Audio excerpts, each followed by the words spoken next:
Chris Thomas with inCity magazine. As before, we're at the 27th anniversary of the National Black Chamber of Commerce Convention in Atlanta, Georgia. I have the privilege with me right now, Deputy Mayor Michael Thompson. Thank you for being with us today. How are you doing? I'm great. It's a pleasure to be here, actually. Absolutely, absolutely. When was the last time you were in Atlanta? I think around 1989. Okay. And so it's quite some time ago, and I'm just really blown away just in terms of how Atlanta has flourished, and I think that's absolutely wonderful. Yes, sir. I had a very brief, magnificent opportunity to speak with you at the reception yesterday, and the last thing you shared with me is that Toronto is green. Expound on that a little bit.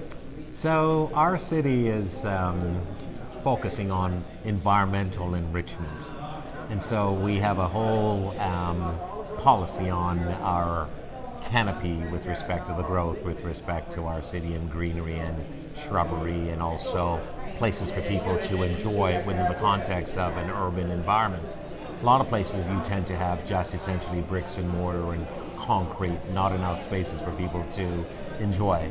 And then the other thing with respect to our greenery, last year our federal government changed their laws with respect to cannabis. October. October, exactly. And so we have seen a flourishing of green development, green jobs, green opportunities through the cannabis space and so on. So it's a collaboration with respect to green.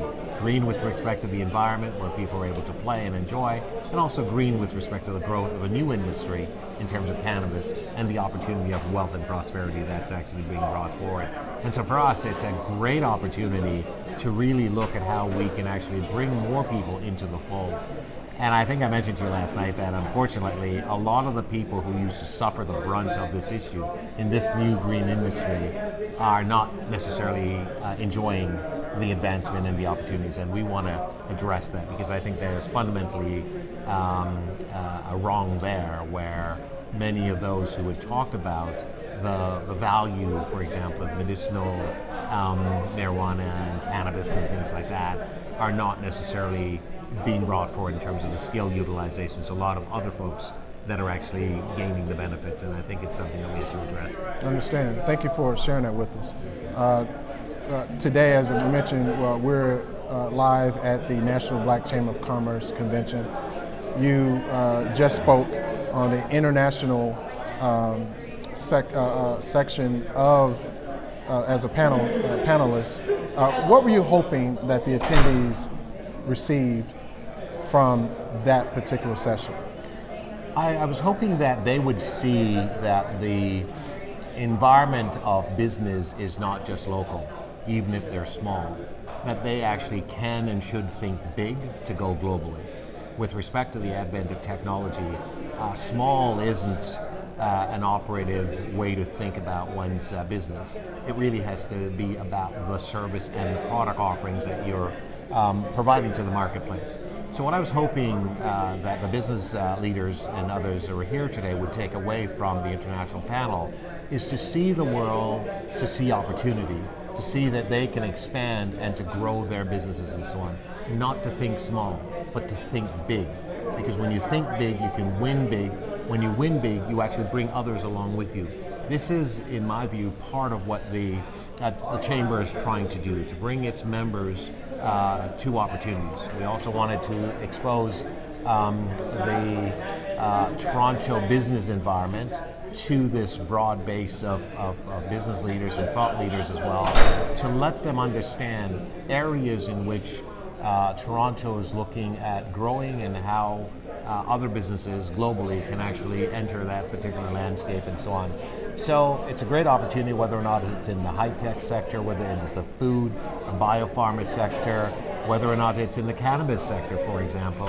These are some of the areas that are growing strongly. Retail, film, television, movie, music, some of the other areas that are actually going really strong in our city. And I simply wanted those who are here to realize that they can grow their business by thinking big and to realize that the world really is an opportunity for them, not just to simply think small and localized in terms of their thoughts and their thinking. Because this way, we can help so many more people. And this is one of the things that the Chamber is trying to promote. Disadvantaged businesses and disadvantaged communities and so on, we want to lift them up. We are going to do that through business to create a more opportunity for prosperity and more wealth. Without that dynamics, then people still stay in the conditions that they are in. We can't look for government to bail them out, but what we have to do as a proud people of African heritage to be able to utilize our skills and our abilities to help our brothers and sisters and so on in communities. Understood. Thank you for sharing that with us. Last question. You guys made a huge impact. NBA finals. How has that helped to strengthen your reach as far as to show the world what you're capable of doing and that you're open for international business?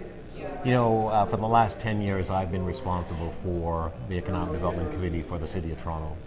And part of that responsibility is not only to retain small businesses and medium-sized and large businesses in the context of staying in the City of Toronto and to grow those businesses, but also to actually go around the world. And I traveled around the world to talk to business leaders about investing in our community and so on.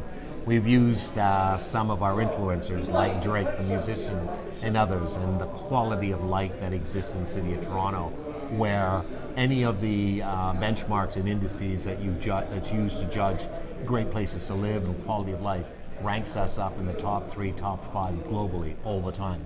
And so, in addition to that, we now have the moniker of champions of the NBA.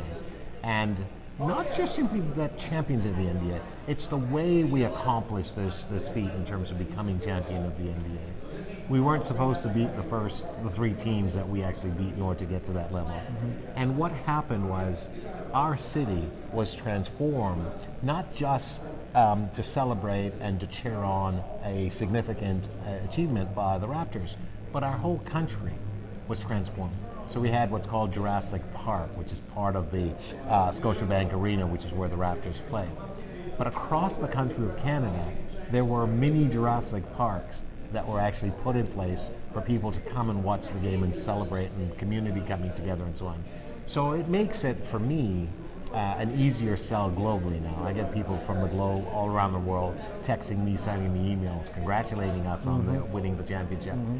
But it now creates an opportunity in terms of marketing that we could never buy through this process that the Raptors have achieved and winning this championship. So for us, it's a marketing dream. It's an opportunity to continue to sell the City of Toronto.